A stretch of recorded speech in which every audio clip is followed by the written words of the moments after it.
ക്യാൻസറിനെതിരെ പൊരുതാനായി Calicut city service സഹകരണ ബാങ്കും MVR cancer സെന്ററും സംയുക്തമായി അവതരിപ്പിക്കുന്ന ക്യാൻസർ ചികിത്സാ സഹായ പദ്ധതിയാണ് മാസ് കെയർ. വാർത്തകൾ തുടരുന്നു. മേധ ഇഷാനിയുടെ രണ്ടാമത്തെ പുസ്തകം മഴത്തുള്ളികൾ പ്രകാശനം ചെയ്തു. രമേശ് കാവിൽ പ്രകാശനം നിർവഹിച്ചു. കുഞ്ഞുങ്ങളിലെ സർഗപരത സജീവമാക്കേണ്ടത് അധ്യാപകരുടെയും രക്ഷിതാക്കളുടെയും കടമയാണെന്ന് അദ്ദേഹം പറഞ്ഞു. ചെറുവാളൂർ GLP സ്കൂളിലെ 2ാം ക്ലാസ് വിദ്യാർത്ഥിനി മേധ ഇഷാനി എന്ന 7 വയസ്സുകാരിയുടെ രണ്ടാമത്തെ പുസ്തകം മഴത്തുള്ളികൾ ഇടം ആർട്ട് ഗാലറി ഓഡിറ്റോറിയത്തിൽ വെച്ച് പ്രശസ്ത കവിയും ഗാനരചയിതാവുമായ രമേശ് കാവിൽ പ്രകാശനം ചെയ്തു.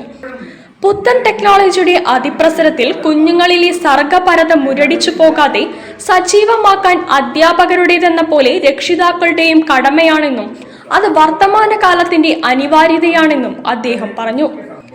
ധാരാളം പുസ്തകങ്ങൾ എൻ്റെ കൈകൊണ്ട് ഏറ്റുവാങ്ങിയിട്ടുണ്ട്. ധാരാളം പുസ്തകങ്ങൾ പ്രസിദ്ധീകരിച്ചിട്ടുണ്ട്. ഏതാണ്ട് 500-ലധികം അങ്ങനെയുള്ള ചടങ്ങുകൾ പങ്കെടുത്തതിന് ശേഷമാണ് ഞാൻ പുസ്തകം പ്രസിദ്ധീകരിച്ചത്. ഞാനിത് പറഞ്ഞു വരുന്നത്, നമ്മുടെ നാട്ടിൽ അവസരങ്ങൾ ധാരാളമായി കിട്ടുന്നവരും കിട്ടാത്തവരുമുണ്ട്.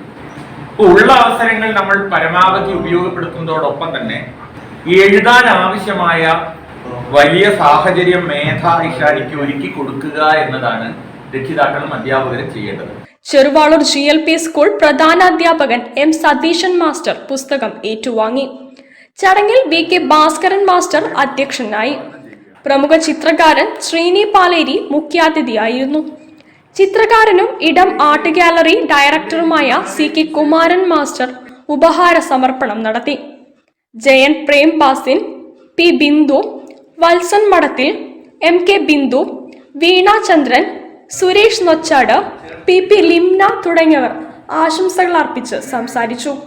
CK കുമാരൻ സ്വാഗതവും വത്സൻ എടക്കോടൻ നന്ദിയും പറഞ്ഞു. News bureau, Kozhikode. എംപുരാൻ എന്ന സിനിമയിൽ കണ്ടതിനേക്കാൾ